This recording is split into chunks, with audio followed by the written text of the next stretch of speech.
50 tables bancs, 700 kits scolaires comprenant des cartables. C'est le don de Raymond Goudou Kofi, ministre-gouverneur du district autonome des Lacs, à 3 écoles primaires de Toumoudi. Une action qui représente des difficultés en moins pour les bénéficiaires. L'acte que vous venez de poser aujourd'hui ne nous surprend guère et restera comme une marque gravée dans nos mémoires.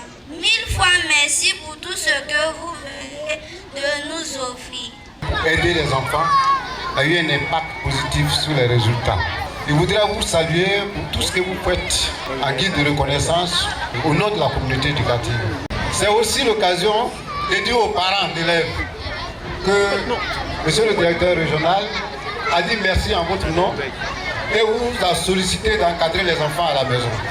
Pour la donatrice, cet élan de générosité vise à encourager les apprenants. Chers enfants, je vous encourage à aller de l'avant, que fin de scolarité 2024-2025, nous sortons d'ici les meilleurs élèves au niveau du district autonome des Lacs pour les examens à grand tirage. J'y tiens particulièrement. Comme les années précédentes, d'autres dons sont prévus dans plusieurs écoles de la localité.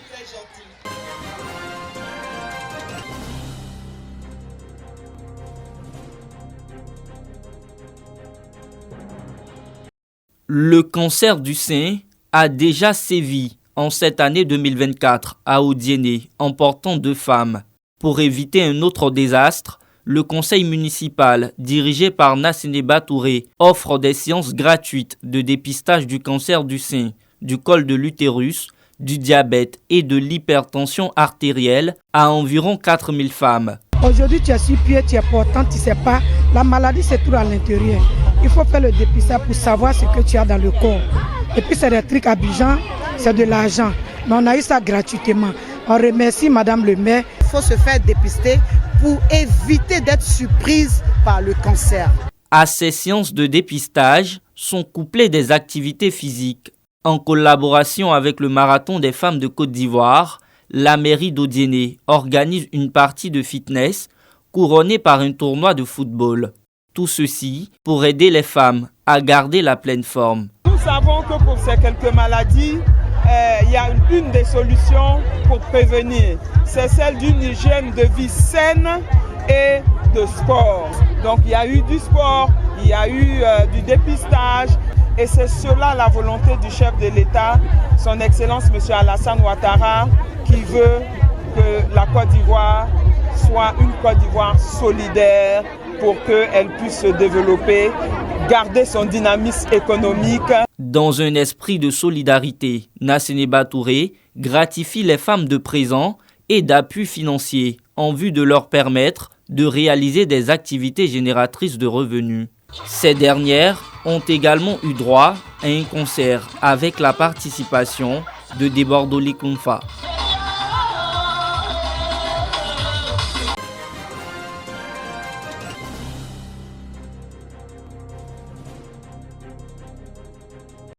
Blanfla, 15 km de bois flé sur l'axe qui conduit à Saint-Fra. Le ministre des Ressources animales et halieutiques, Sidi Tiemoko Touré, a effectué le déplacement pour lancer officiellement la production piscicole. Activité génératrice de revenus, lutte contre la pauvreté, disponibilité du poisson. Le projet prend forme. Nous avons équipé ces jeunes-là avec tout le matériel qu'il faut de pisciculture.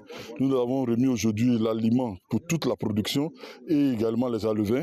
Et nous avons recruté un cabinet qui va les accompagner durant tout le cycle de production. 11 fermes, 88 étangs, un jour nouveau s'élève pour la jeunesse. Ce projet s'inscrit dans le cadre du programme social du gouvernement PS-Gouv. Il bénéficie d'un appui financier de la Banque africaine de développement BAD. Le ministre, tout en invitant les jeunes à se mettre au travail, rassure du soutien sans faille du gouvernement et de ses partenaires. Nous sommes venus constater l'effectivité de ces différentes réalisations. Ces infrastructures ont été bien formulées, bien réalisées et les accompagnements se feront à l'effet de pouvoir permettre à ces personnes bénéficiaires qui puissent véritablement jouir du produit de cette exploitation. Après Blanfla, le ministre des Ressources animales et halieutiques, Sidi Temoko Touré, est attendu à Zata, porte d'entrée de Yamoussoukro, en provenance de Boisflé, avec en perspective de bonnes nouvelles pour les populations locales.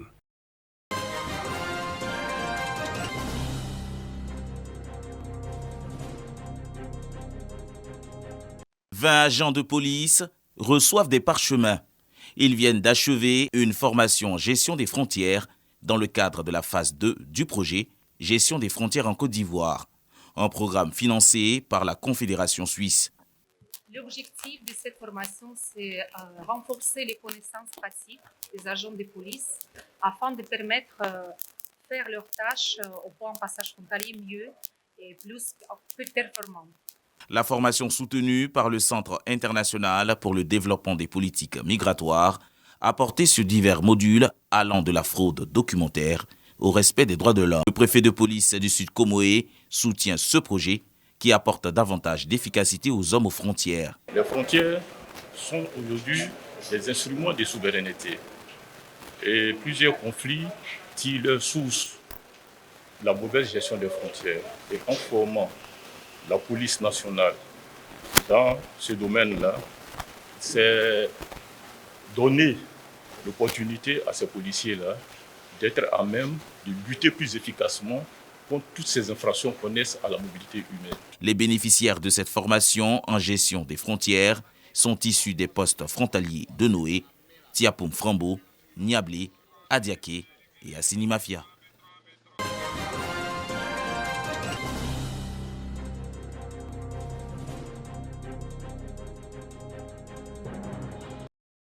Le président de la FENACODOSI, Fédération nationale des confréries d'Ozo de Côte d'Ivoire, Sori Dosso, est en tournée dans la région du Lodjibois.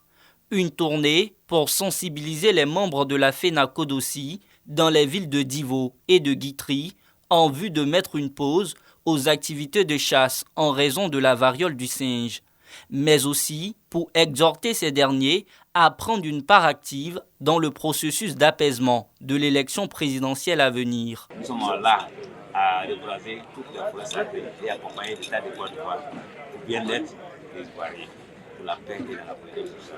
Là, c'est un appel à l'État de nous faire accompagner par des ONG, de nous accompagner des bailleurs de fonds. Le message du président de la FENACODOSI est accentué par les représentants du ministère de la Santé, de la Cohésion nationale et du Conseil national des droits de l'homme. Il faut noter que cette maladie-là n'a pas de médicaments en tant que tel pour guérir. Donc pour pouvoir éviter cette maladie-là, il faut éviter de manipuler les animaux de la course. Et en cas de fièvre, en tout cas d'une situation inhabituelle au niveau de votre état de santé, veuillez vous orienter au niveau de l'hôpital. La FENACODOSI est la fêtière nationale des chasseurs traditionnels. Elle a pour mission d'organiser cette corporation et de contribuer au bien-être des populations ainsi qu'au développement de la Côte d'Ivoire.